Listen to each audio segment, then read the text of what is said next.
Labdien, aš esu administratorė Gabrienė šneku. Labadiena, klausau jūsų. Aš čia skambinu dėl tokio Petro. Esu buvusi jo žmona ir dabar kreditorių. Ir norėjau jūsų pasiteirauti, kodėl tas Petras uždirba tiek mažai pinigų ir man tiek mažai pervedat. Taip, tikrai žinau, bankrutuojantis Petras šiuo metu vykdo mokumo atkūrimo planą ir pagal paskutinius duomenys jis jį vykdo tikrai teisingai, sąžiningai ir visos įmokos yra mokamos laiku. Tas Sūskis man vis gyvenimui suėdęs rūpų už velnių ir dabar dirbu už minimumą ir negal atseit geriau apmokam darbą susirasti. Nu žalties veins, o ne žmogus.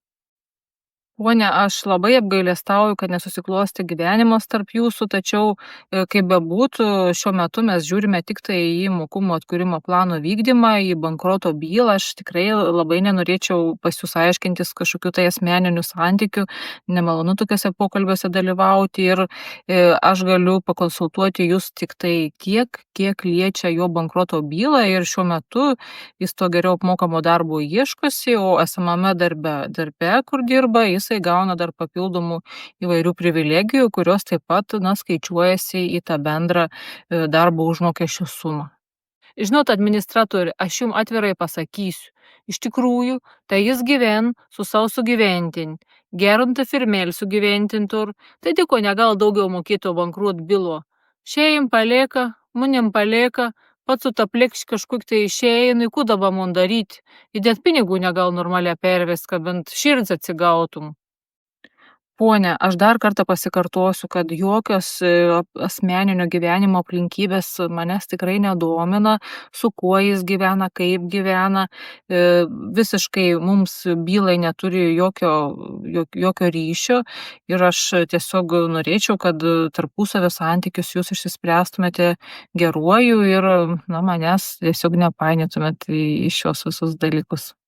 Administratoriui, žinokit, man tokį įspūdį susidarys, kad jūs esat ano pusėje. Jūs iš tikrųjų turėtumėt ano bišk pačirškinti.